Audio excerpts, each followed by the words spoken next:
नमस्कार, आर्या न्यूज देख रहे हैं आप और मैं आपके साथ हल्का सिंह। बुलेटिन में आपका स्वागत है।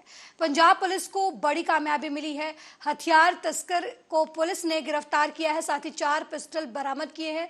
2 बदमाशों की गिरफ्तारी हुई। इस दौरान पंजाब में इंस्टाग्राम के जरिए अवैध हथियारों की सप्लाई हो रही है। इंस्टाग्राम पर युवाओं को हथियार सप्लाई के बदले पैसे देने का लालच दिया जाता है। बड़े आपूर्तिकर्ताओं ने अब सोशल मीडिया को अवैध व्यापार का जरिया बना लिया है। खन्ना पुलिस ने ऐसे ही एक गिरोह के 2 सदस्यों को गिरफ्तार किया है। उनके कब्जे से 4 तमंचे भी बरामद किए गए हैं। ये दोनों खरड़ से लुधियाना हथियार सप्लाई करने जा रहे थे। एसएसपी अमनीत कोंडल ने बताया कि चंडीगढ़ लुधियाना नेशनल हाईवे पर हेडन पुलिस चौकी के पास नाकाबंदी की गई थी। इस दौरान बिना नंबर की मोटरसाइकिल पर सवार 2 युवकों को संदेह के आधार पर रोका गया। उनके पास एक बैग था। बैग से .315 बोर की 3 पिस्तौल बरामद हुई है। बाद में उनकी निशानदेही पर एक और पिस्तौल बरामद की गई है। दोनों के पास से कुल 4 पिस्तौल बरामद की गई है।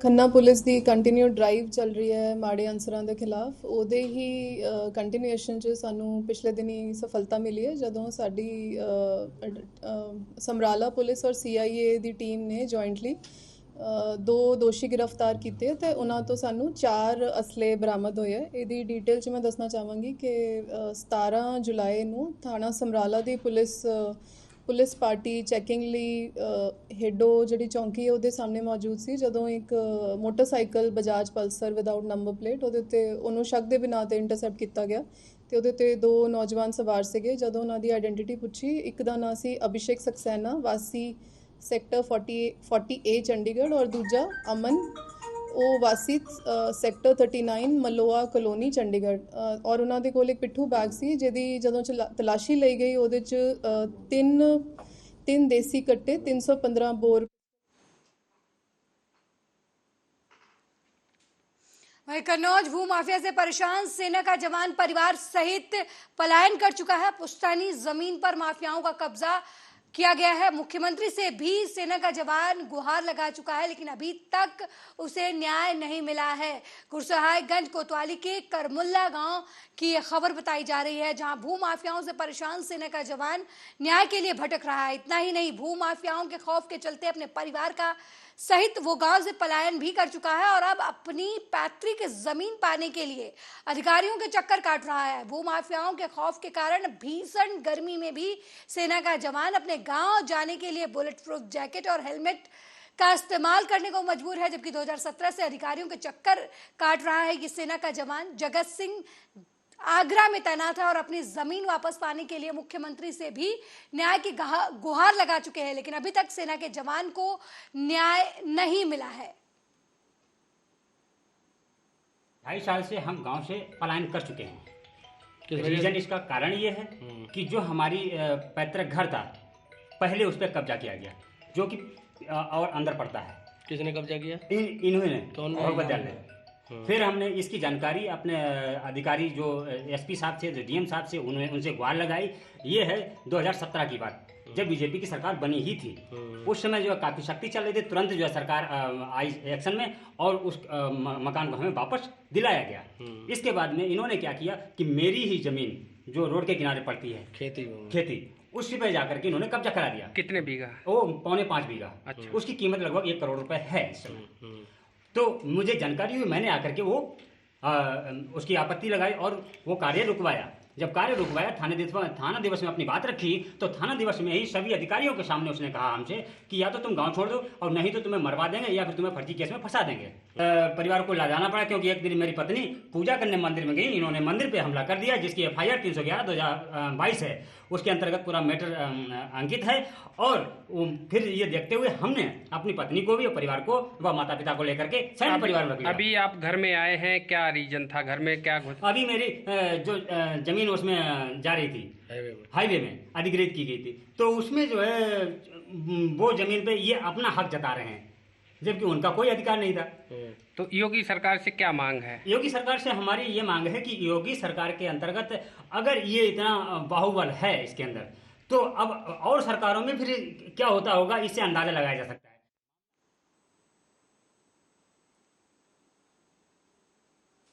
वहीं रायबरेली में घर से खेत में पानी लगाने गए किसान का शव संदिग्ध परिस्थितियों में सड़क किनारे पानी में खून से लथपथ पड़ा मिला। मामला महाराजगंज कोतवाली क्षेत्र के 52 बुजुर्ग बल्ला गांव का है, जहां के रहने वाले राम कुमार शाम को पानी लगाने के लिए खेत गए हुए थे, लेकिन जब देर रात तक वो घर नहीं लौटे तो परिजनों ने उनकी तलाश शुरू कर दी। किसान का शव नवोदय बल्लभ रोड के पास सड़क किनारे पानी में खून से लथपथ पड़ा हुआ मिला। वहीं घटना की सूचना पाकर मौके पर पहुंची पुलिस ने शव को कब्जे में लेकर पोस्टमार्टम के लिए भेज दिया और मामले की छानबीन में जुट गई है।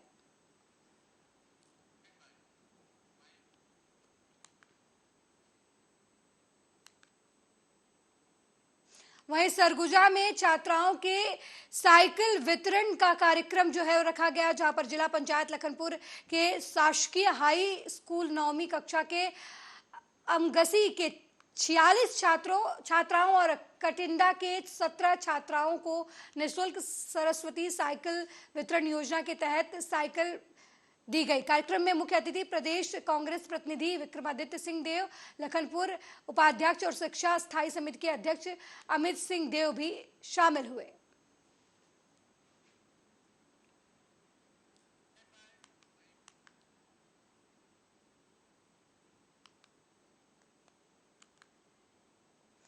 वहीं छत्तीसगढ़ में मंदिर के विस्थापन को लेकर प्रशासन ने पहल शुरू कर दी है।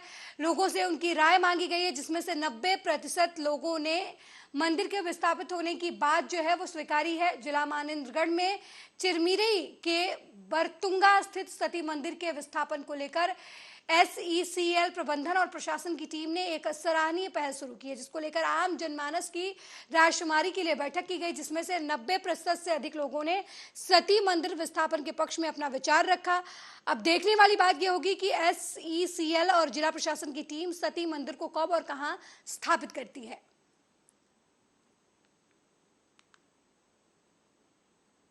विस्थापन को लेकर के बड़ी सार्थक बैठक रही। इसमें बरतुंगा के लगभग सारे लोग उपस्थित थे और चूंकि एक राष्ट्र की संपत्ति उस मंदिर के नीचे दबी हुई है और उस कोयले में आग लगी हुई है। 3 नंबर सीम है, 3 नंबर सीम में पूरे चिरमिरी वासियों को मालूम है ये आग लगी हुई है। अगर उसका विस्थापन नहीं किया गया तो स्वतः आने वाले कुछ बरसों में जल करके राख हो जाएगा और फेस उसका मिट जाएगा। इसलिए हम लोग सब लोग चाहते हैं उसका विस्थापन हो और उसको अच्छी तरीके से संरक्षित कर एक भव्य मंदिर के रूप में चिरमिरी वासियों को समर्पित किया जाए। विस्थापन लेकर कुछ लोग विरोध कर रहे थे, क्या कहेंगे इस पर? लेकिन जो विरोध कर रहे थे वो बरतुंगा वासी नहीं थे, वो ग्राम से कुछ लोग आए थे, वो बुग्गी और कौन सा गांव है नीचे में, पहाड़ के नीचे में। देखिए आज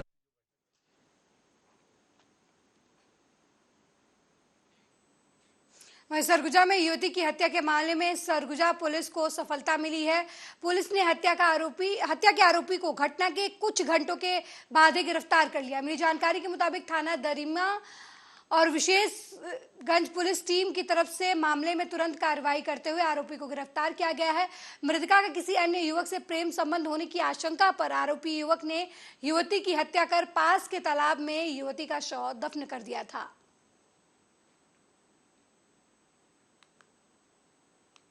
नामक कोई युवती है जो पास ही गांव धनोरा की निवासी है और उसके बाद जब इसमें हमने फर्दर विवेचना जारी की है तो इसमें पता चला है कि एक युवक है जो बालू कछारी का निवासी है और जिसका नाम बुंदेश्वर राम है।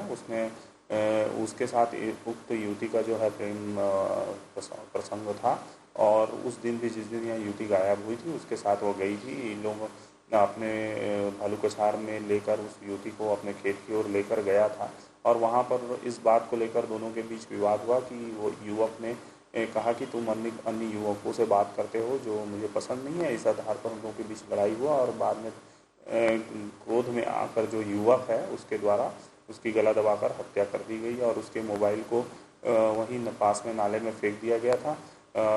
अभी जो हमारे पुलिस की टीम है उसके द्वारा हत्या में प्रयुक्त जो जिसके माध्यम से उसमें गला दबाया गया था वो कपड़ा और साथ ही साथ जो मोबाइल है उसे भी बरामद कर लिया गया है। आरोपी को इसमें गिरफ्तार कर लिया गया है। IPC की धारा 302, 201 के तहत। वहीं छत्तीसगढ़ के स्वास्थ्य मंत्री टीएस सिंहदेव के विधानसभा क्षेत्र में डॉक्टर के द्वारा इलाज में लापरवाही करने का मामला सामने आया है, जहां परिवार के लोगों ने आरोप लगाया कि डॉक्टर के प्राथमिक स्वास्थ्य केंद्र कुन्नी में सांप के काटने से गंभीर हुए बच्चे का इलाज किए बिना लखनपुर सामुदायिक स्वास्थ्य केंद्र रेफर कर दिया गया, जहां उसकी मौत हो गई। जिसके बाद परिजनों ने प्राथमिक स्वास्थ्य केंद्र के सामने बच्चे का शव रखकर विरोध प्रदर्शन किया। लगभग 11 बजे किसी फ़ोन से माध्यम से मेरे को सूचना मिला कि किसी को सांप काट दिया है और उसको लखनपुर रिफ़र कर दिए हैं। वहाँ जाने का मृत घोषित कर दिए गए, जबकि यहाँ का डॉक्टर बहुत लापरवाह है और जो अंदर भी लेके नहीं गया, बाहर से उसको रिफ़र कर दिया गया। कौन सी जगह है ये कुन्नी हॉस्पिटल। और यहाँ का जो एक क्या बोलते हैं उसका जो ब्लड चेक करता है उसको डॉक्टर बना के भेजे थे और डॉक्टर अंदर से फ़ोन में बात कर रहे थे कि बोले कि हाँ रिफ़र कर दो।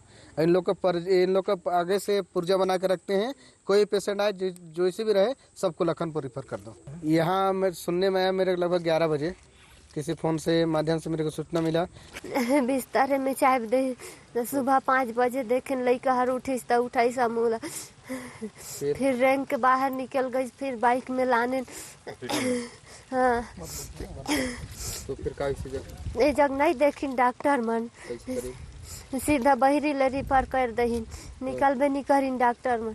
बच्चा ठीक रही? हाँ माँ बोलत रही, जगात रही तो माँ कहे बिस्तर में चाय दे सुबह 5 बजे दे। बिल्कुल अपने में सुधार करेंगे। सुधार की गुंजाइश देखिए हर जगह रहती है। मैं ये नहीं बोलूँगा कि भाई मैं बहुत बड़ा डॉक्टर हूँ, मैं एक प्राथमिक स्वास्थ्य केंद्र में काम करता हूँ। बहुत ज़्यादा अपने पास में सीमित संसाधन है जो पीएचसी लेवल में होने चाहिए। कोशिश करेंगे हम कि दोबारा से इस तरीके का हमारे तरफ से भी कोई गलती ना हो और किसी को इस प्रकार की असुविधा ना झेलनी पड़े। जो बेहतरी का देखिए विकल्प हर किसी के पास में रहता है, कोई 100% नहीं होता है।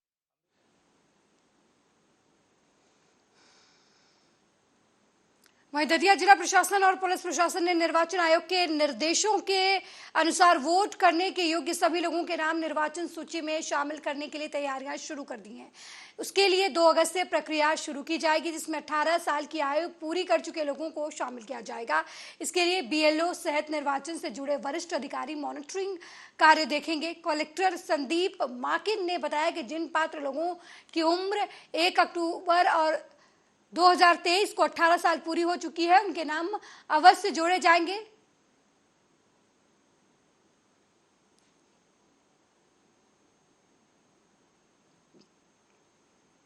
निर्वाचन आयोग की मंशा है वो ये है कि चुनाव वाले दिन कोई भी किसी भी प्रकार का कोई ऐसा व्यक्ति जो चुनाव के लिए पात्र है एज के वाइज तो वो छूटना चाहिए। साथ ही ऐसे व्यक्ति जिनकी मृत्यु हो गई या ऐसी बेटियां जो ब्याह के बाहर चली गई या ऐसी बहुएं जो ब्याह के आ गई, इस तरह के सारे केसेस को भारत निर्वाचन आयोग चाहता है कि उनका नाम शुद्धिकरण हो जाए, वहाँ की जगह यहाँ हो जाए, डिसीज है उनका कट जाए। जो 18 साल के 1 अक्टूबर 2023 को हो रहे हैं चुनाव के पहले, उनके नाम भी इसमें जुड़ जाए। तो एक ये पुनरीक्षण होना है और इस पुनरीक्षण के लिए हमने ड्यूटी लगा दी है और 2 तारीख से 2 अगस्त से ये प्रारंभ होगा। सर प्रशासन की कितनी टीमें इसमें बनी हैं और कैसे कार्य करेंगी ये टीम? ये बीएलओ वार होना बेसिकली। मध्य प्रदेश के दतिया में प्रसिद्ध कथावाचक पंडित प्रदीप मिश्रा आगामी 9 अगस्त से 14 अगस्त तक दतिया में कथा करने के लिए आ रहे हैं। इस दौरान वे पार्थिव शिवलिंग के निर्माण में भी लोगों के साथ हिस्सा लेंगे। जिला कलेक्टर संदीप माकिन ने कहा कि इसके लिए दतिया जिला प्रशासन ने पूरी तैयारी कर ली है। दोपहर 1 बजे तक पार्थिव शिवलिंग का निर्माण होगा, वहीं दोपहर बाद कथा का आयोजन होगा। कलेक्टर माकिन ने बताया कि भारी भरकम भीड़ की संभावना को देखते हुए जिला पुलिस प्रशासन ने 21 पार्किंग स्थल बनाए हैं, जो Shivpuri road, Dinara road, Jhansi road और ग्वालियर से इंदरगढ़ रोड पर स्थापित होंगे। वहां जरूरी निर्माण कार्य कराए जा रहे हैं।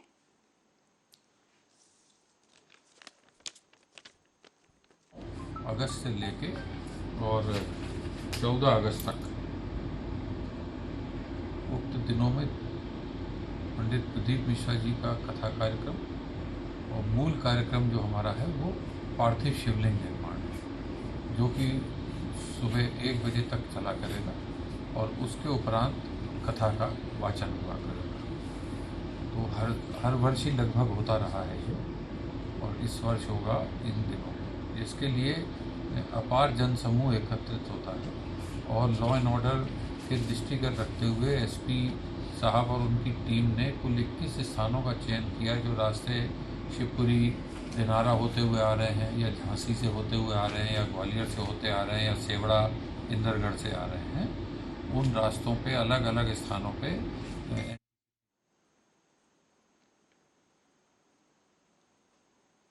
वहीं मध्य प्रदेश के दतिया में कुशवाहा समाज के गरीब किसानों ने दतिया कलेक्टर का घेराव कर वहां धरना प्रदर्शन किया और अपनी मांगों को लेकर डिप्टी कलेक्टर भूमिजा सक्सेना को कलेक्टर के नाम ज्ञापन सौंपा। दतिया जिला प्रशासन के पटवारी, राजस्व निरीक्षक, तहसीलदार आए दिन जेसीबी मशीन लेकर किसान देवी सिंह, हरिदास नारायण, कामता प्रसाद और राजू कुशवाहा की पुश्तैनी जमीन पर उसे सरकारी बताकर कब्जा करने की कोशिश कर रहे हैं। उसके साथ कुछ भूमाफिया भी मिले हुए हैं, जबकि 20 बीघा जमीन पर वो कई दशकों से यहाँ काबिज है। लेकिन भूमाफिया के इशारे पर दतिया जिला प्रशासन 2 दिन से उनकी 20 बीघे जमीन पर जेसीबी मशीन लेकर खड़ी फसल को नष्ट कर रही है। उन्होंने इस उत्पीड़न को रोकने की कलेक्टर से मांग की है, साथ ही चेतावनी दी है कि वे इसे लेकर भविष्य में किसी बड़े आंदोलन से भी पीछे नहीं हटेंगे। ज्ञापन देने आए हमारे दतिया जिले के बाईपास इंदरगढ़ रोड है, वहाँ पर भांडे रोड भी लगता है उधर से, और लाल खदान के पास में झिरका बाग है, वहाँ पे हमारे देव सिंह कुशवाहा, राजू कुशवाहा, हरिप्रसाद, ये 5 परिवार रहते हैं। 5 परिवार की संयुक्त भूमि है 20 बीघा। इनके पास में आज से 4-5 दिन पहले अचानक एक जेसीबी आई और उनका कहना था कि हम इनके संग में आ रहे हैं। अगली खबर देवास से है, जहां इंदौर बैतूल नेशनल हाईवे स्थित बिजवाड़ के पास धनतलाव घाट पर शनिवार सुबह 6 बजे से घाट की चढ़ाई चढ़ते समय एक ट्राला खराब हो गया, जिससे कि घाट के दोनों ओर इंदौर की ओर कन्नौज की तरफ भारी वाहनों की लंबी लंबी लाइनें लग गई। वहीं इस जाम में 4 पहिया वाहन चालक भी फंसे नजर आए। गौरतलब है कि इंदौर बैतूल नेशनल हाईवे पर स्थित तलाव घाट पर आए दिन जाम लगने से घंटों वाहन चालक और यात्री परेशानियों का सामना करते हैं। धनतलाव घाट का जब तक चौड़ीकरण या सीधा ना किया जाए उस सड़क को, तब तक धनतलाव घाट पर आए दिन लगने वाले जाम से राहगीरों को छुटकारा नहीं मिलने वाला।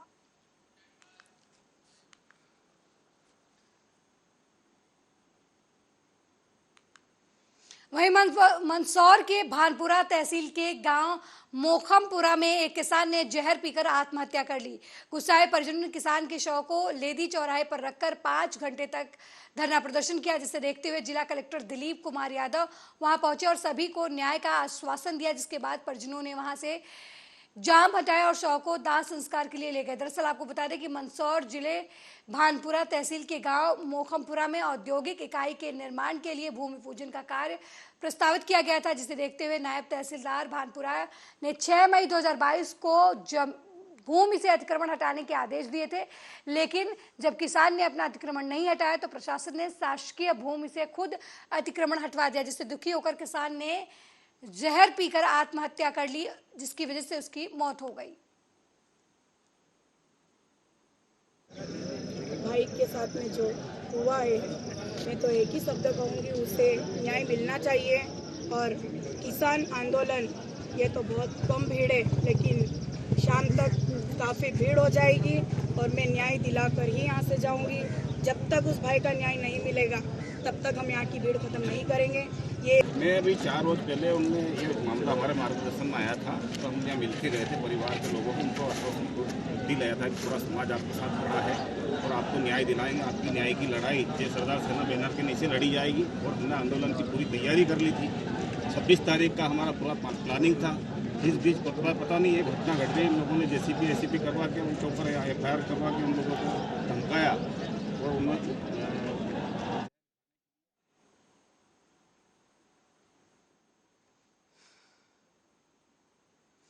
वहीं सागर में लंबे समय से चली आ रही केसरवानी समाज को पिछड़ा वर्ग में शामिल करने की मांग को लेकर बुधवार को समाज के पदाधिकारियों और समाज और वरिष्ठ लोगों ने समाज के घरों पर पोस्टर चिपकाकर भारतीय जनता पार्टी सरकार से समाज को पिछड़ा वर्ग में शामिल करने के लिए आंदोलन चलाया है। साथ ही समाज के दूसरे लोगों ने आंदोलन पूरे मध्य प्रदेश में केसरवानी समाज द्वारा चलाए जाने की बात की है। इसकी शुरुआत सागर से हो चुकी है।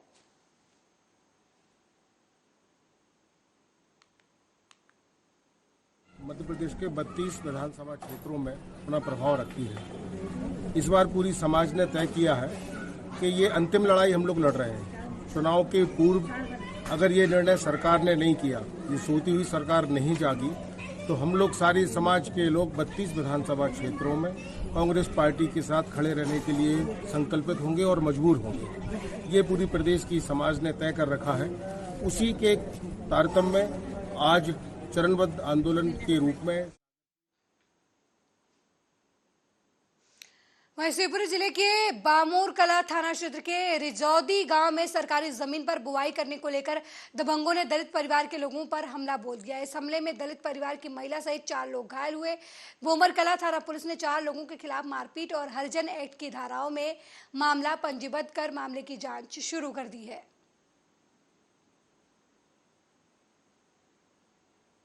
हमने कल तिली बेदाई थी जिनने पहला कदाई कहीं बेलो और ऐसो जब पहला को खेता तो हमारे पुराने दादा ने दाओ जो कौन से जे कराते अब बहुत 10-12 साल से और ऐसो जे हमने तिली बेदाई जे आए सो कौन आया बालू याद अब तो नहीं आते बे तो काल डंडू बेर के भागे और कही के हम तुम्हें चोरी को इल्जाम लगाए तो दुकान फैला के डाल दी पूरे में और ऐसो हमें मारेंगे मुंह में।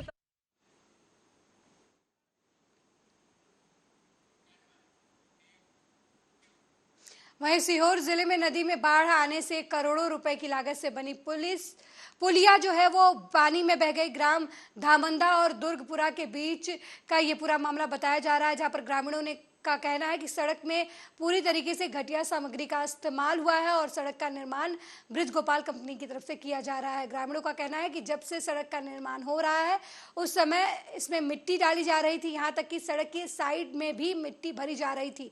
पहली बार नदी उफान पर आई और पुलिया बह गई। आपको बता दें कि ये पूरा मामला इछावर क्षेत्र के वर्तमान विधायक और पूर्व राजस्व मंत्री करण सिंह वर्मा के गृह विधानसभा क्षेत्र का बताया जा रहा है। निर्माण है, सूखे पत्थर पे ऊपर ये थोड़ा सा डम्बर बिखरा दिया और जो पुल लंबे बनने थे 2 पाए और खड़े होने थे, ये इसे 4 पाया भी बना दिया। इसमें कम से कम 6 पाया बनने थे। ये बहुत घटिया निर्माण है। इसमें पैसे बचाए गए और बिल्कुल पैसे बचाए गए हैं।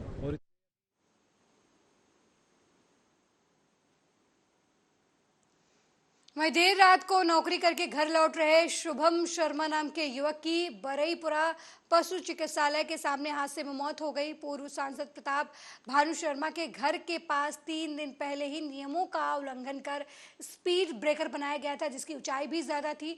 वहीं स्पीड ब्रेकर की वजह से युवक ने बाइक पर नियंत्रण खो दिया और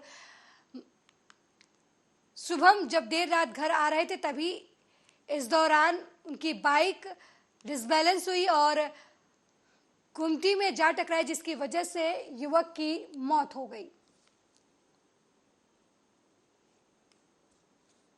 देर रात्रि में एक बरईपुरा एक्सीडेंट में एक व्यक्ति की दुखद मृत्यु हो गई है, जिसका नाम शुभम शर्मा है, जिस पर मर्ग कायम कर लिया गया है। मर्ग कायम करने की जांच की जा रही है।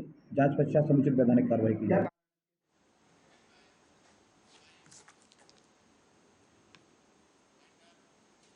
मेरे साथ इस बुलेटिन में फिलहाल इतना ही। देश दुनिया की तमाम खबरों को देखने के लिए देखते रहिए आर्या न्यूज। नमस्कार।